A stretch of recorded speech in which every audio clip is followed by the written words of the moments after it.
To let in and reprogram your mind for love, the most powerful way to do that is by letting go. You must let go to then let in. And in this video, I'm going to show you the most powerful way to reprogram your subconscious mind to finally begin to attract love in your life. Now, understand as well, I have a chart here. I'm going to show you step by step how to use this. I think this will completely transform your life if you apply it. And it's actually very simple. Now, first off, it's rooted in this understanding that we get in life a reflection of who we are being. Who we are being, how we think, feel, and act, how we are in that energy is the reflection that we're getting back. Now, the biggest blocks that we have to attracting love is that many times we are thinking, feeling, and acting equal to a version of ourselves where we are not letting love in. And that is because we have not let go of attachment, many times from our childhood, that is keeping the love from coming in. It's literally keeping an energetic little wall around our heart so that we don't let in the love that could be coming. So in this video, I'm going to show you how to let those walls go in a safe way, where you feel safe at least, and then also understanding how to wire in this version of you being this. And here's the cool thing. You can use this to attract love. You can use this to create your dream life of living your purpose. You can use this to create your dream health physique or your body or whatever. This is something you can use for any area of your life, but specifically today we're going to be talking about the belief system and understanding that of the attracting love. Now, first off, let me share with you my own transformation of going through this process, because this is something that took me a minute to go through, but nonetheless I did, because there were a lot of blocks for me in the beginning. Now, first off, there's a version of us that all of us are living in complete alignment with. We talk about alignment sometimes, and it's like, well, how do I get into alignment? Well, the question is, in alignment with what? You can be in complete alignment with the version of you that's not letting love in. You could be in complete alignment with the version of you that believes that all guys or all girls are inconsistent. And you could go and live in alignment with the belief that I'm not worthy, or that people always leave me, like an abandonment wound. These we can all live in alignment with. So the question is not about getting in alignment, but just what are you in alignment with? What energy are you embodying? Now, for me, the first step of this process is becoming aware of the stories, the subconscious stories that are on autopilot. Now, the subconscious stories that are on autopilot many times come from when we were kids. When we were kids, we had certain things that happened and we decided, this is who I am. So we have these subconscious stories that we're not aware of. Now, the key is 90% of all transformation is awareness, becoming aware of the limiting beliefs, becoming aware of the stored energies in your body. And then the other 10% of transformation is simply making a new choice.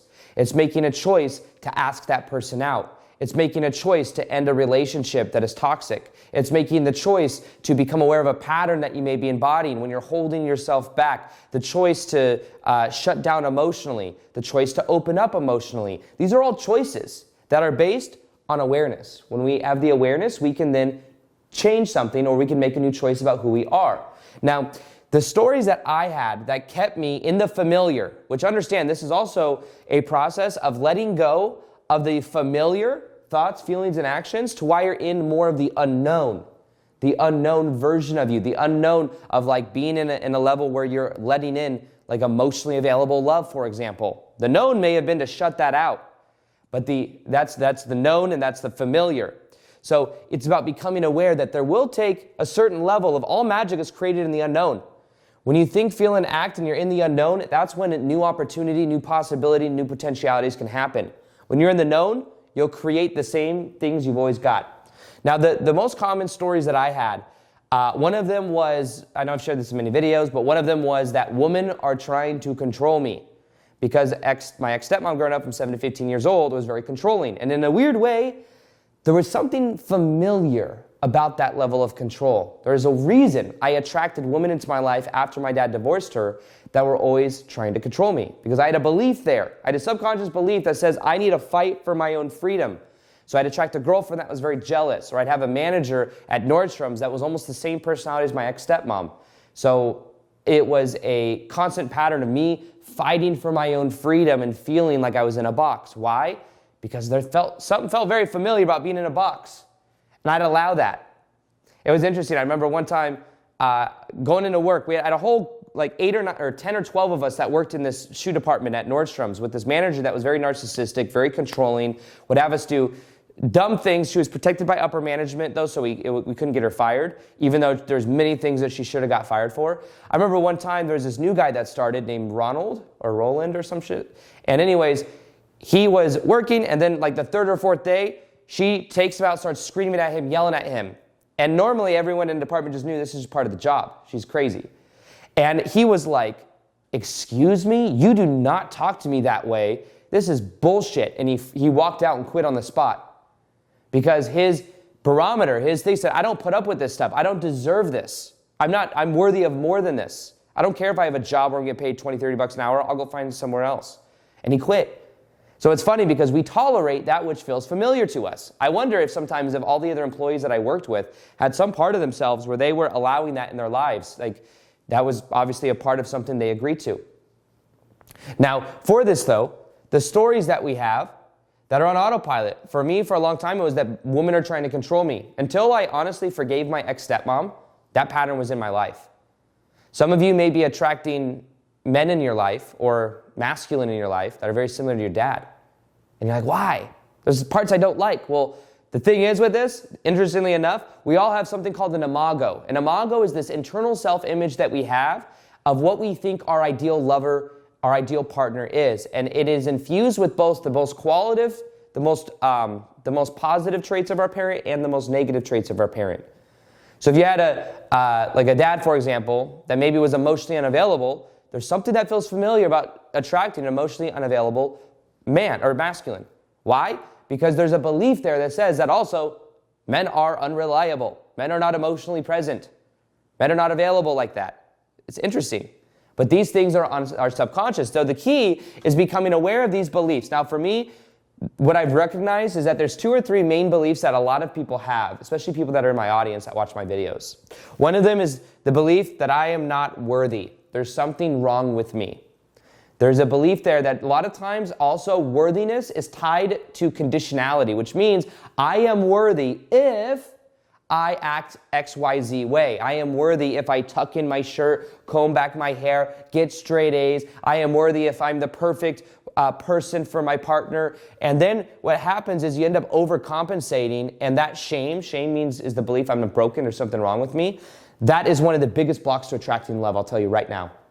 Shame. There's something wrong with me. Because then you walk around subconsciously saying there's something wrong with me, and then people feel that energy off of you and they say, oh, there's something wrong with this person. There's something wrong with this person. Why are they compensating? So becoming aware of that was key. For me, becoming aware that I felt I wasn't worthy and that I felt that I had to be perfect and that I would always abandon myself to make other people, something I had to become aware of. Now, here's the other part of this. That's one of the wounds. Another wound is, and this is also, by the way, related to internalizing things that happened when you were a kid that a lot of times you didn't have much control over. Your parents may have divorced. As a kid, you decided there's something wrong with me. They divorced, I must not have been worth it. You may have had physical or emotional abuse, a narcissistic parent, and decided there's something wrong with me. Why do all my other friends not have this, but I did? And one of the keys to healing this is realizing that even though it happened, it wasn't your fault. It wasn't your fault that mom or dad divorced. It wasn't your fault that mom or dad was emotionally unavailable. It was your fault that they maybe left at a certain point. It wasn't your fault. It's not related to your worthiness. It was just something that happened. And understand as well that everyone's doing the best they can with where they are. Your parents, they weren't doing it to be mean to you. They're doing it because that's what they learned how to do. That was their coping mechanism from their parents. It's all being trickled down, but now you're able to become aware of it and not live in that pattern anymore. So the next one is the abandonment wound. Many times we have an abandonment wound where we believe literally that we must abandon ourselves to make other people happy. So this is where mom or dad physically or emotionally left when you were a kid. And then there was a choice that was made that says, I'm not worthy, back to the worthiness one, and people always leave me. This is sometimes in relationships why people find that they may get into a relationship and then it's like they feel like they energetically mess it up. Because they have a belief there that says, There's something wrong with me, and people always leave me. People don't stick around because mom or dad didn't stick around. Now, these are also normally people that are very empathic, that can feel other people's energy, because as a survival mechanism as a kid, the choice was made, I must tune to everybody else to know what everyone else is thinking and feeling so that I can be perfect, so that I can then get my needs met of validation, approval, feeling safe. So a lot of times what happens is these people have trouble setting boundaries with people. They will overextend themselves in so many ways. And one of the most powerful things to do is to realize that what you're doing normally is you're abandoning yourself to make other people happy. And the key is to actually pull your energy back. And what is the most attractive thing, as you'll learn coming down the scale, is to actually embody the real you. To embody that of what you really think and feel. To be more authentic, to be more vulnerable. To show up for yourself. To have a vision for how you want to be in the world. To be moving towards that, to live in integrity with that. And it's going to be liberating at first. It's going to feel kind of unknown when you say no to someone that wants to hang out when you don't want to hang out. Or to say no to someone that's like crossing your boundaries. And when you do that, though, I promise you, you will begin to feel liberated.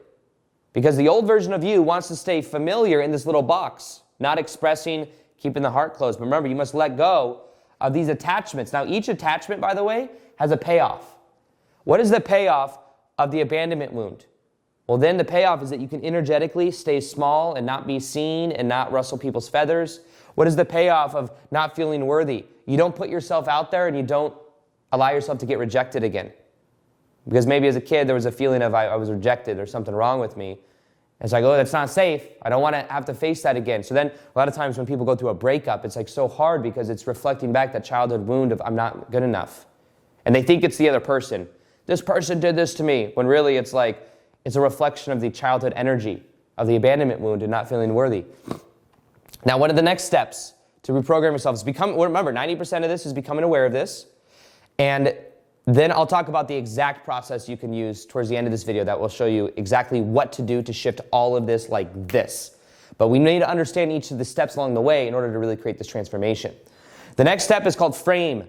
Frame is being, and also relates to the abandonment wound, it's being in your own body, feeling in your hands, feeling in your feet, and feeling safe within yourself. Actually feeling the separation between you and the walls, you and other people. This is also an energetic technique. I call it the frame technique, one of the most powerful magnetic, energetic meditations you could possibly do. Helps you to get your heart. Now realize as well, through this process, you're removing the walls around your heart so that then you open your heart. All right? Now, frame is where you allow yourself to actually be present inside of your body and you allow yourself to begin to activate that heart energy. And remember, the electromagnetic energy of the heart is thousands of times more powerful than that of the head. So one of the things that happens is as you begin activating your heart, you literally perceive of new probabilities in your life. You literally will have a different energy that people can feel. Now, the frame technique is a way of feeling safe in your own body, and also it asks the question, what is your frame of life? Are you being the star of your own movie? Now, a lot of times people are trying to be the cameo in other people's movies. They're trying to be the cameo in other people's movies. They're hoping they'll call me back, they'll text me back. They're wanting someone else to come around to validate them.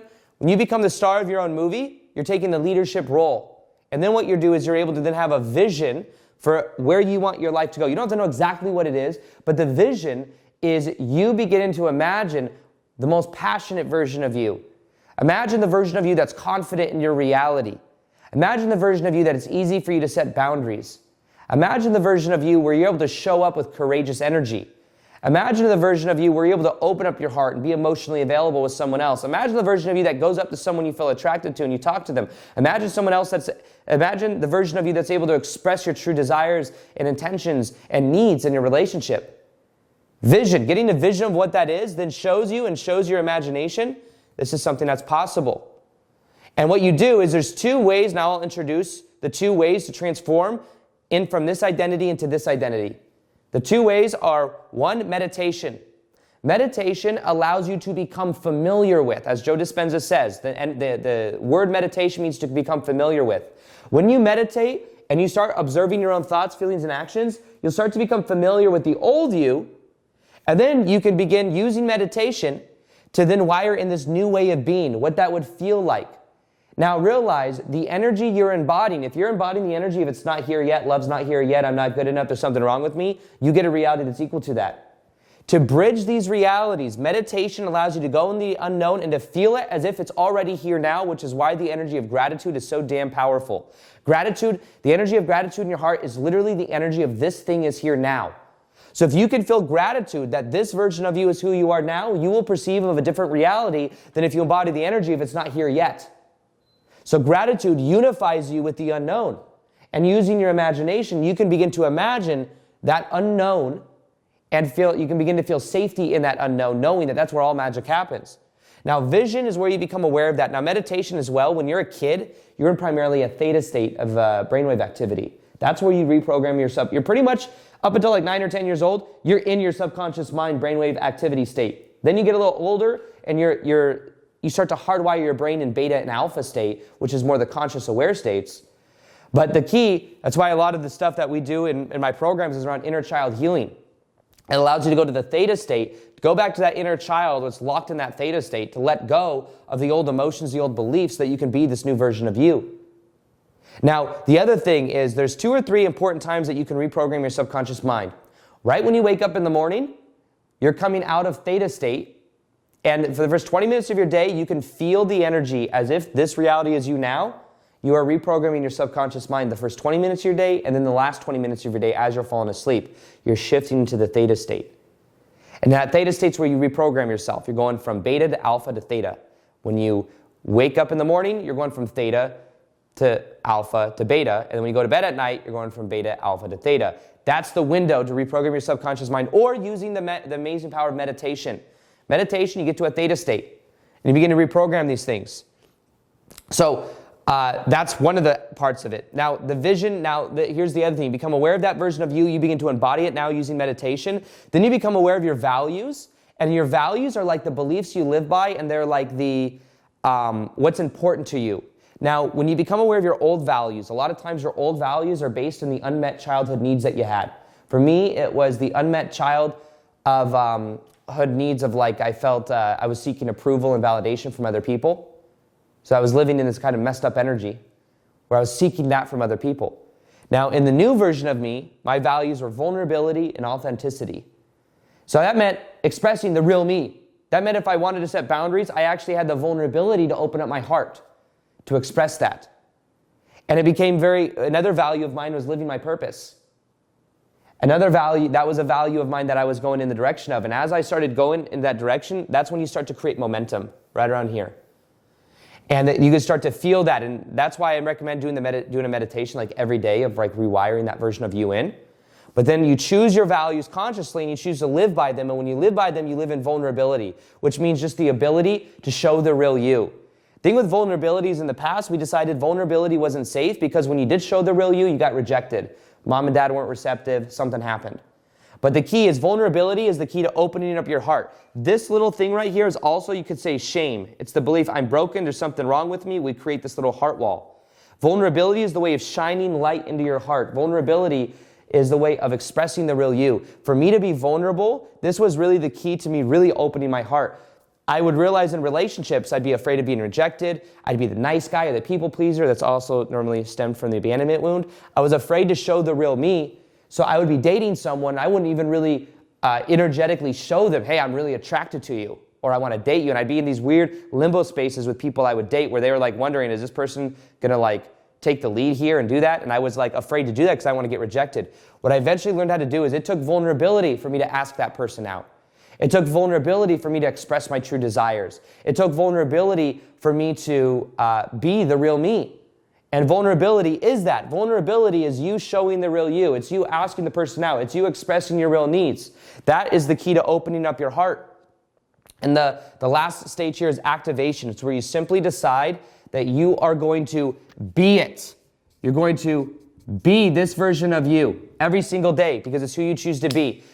We are shifting through, this is what quantum physics shows us, that every moment you're a new you, every moment you're a new you, every moment you're a new you, and you can make the choice to be it right now, and that will allow you to let in this new energy. So letting go of this to let in this. The other second choice of this is choice and action. So it's meditation, similar to this, awareness, meditation, and choice and action. It's the new choice. So these two things will transform your sense of identity from the inside out once you choose to actually be it. Now, there is something that is called the MAP, the magnetic activation process. The magnetic activation process is a step-by-step process that allows you to go from this into this version of you, stepping into the unknown, having courage, vulnerability, you being it, you embodying the energy of it now from the inside out. Now, the MAP is a 30-day process that you go through that completely changes your identity from the inside out, allowing you to become the most magnetic version of you that's creating momentum on your dream life and that is really embodying these kind of characteristics. If you want to go through the 30-day program called MAP, the magnetic activation process, it's inside the Magnetic Mastery membership, and you can join by clicking the link below. Go through, figure out and experience the MAP and watch how your identity begins to transform. And you go through and have a community help you along the process. There's accountability, things you actually do to wire in this in. And all you got to do is go to www.magneticmastery.com. You can join there. And then also, now if you want to learn the most effective way to manifest love, period, then watch this video right here. It's one of my most popular videos for this topic. Attracting love is not something that we attract. It is something that is reflected. It is reflected back to us depending on how much inner self-love we feel inside of our bodies. And like that meditation I was telling you about,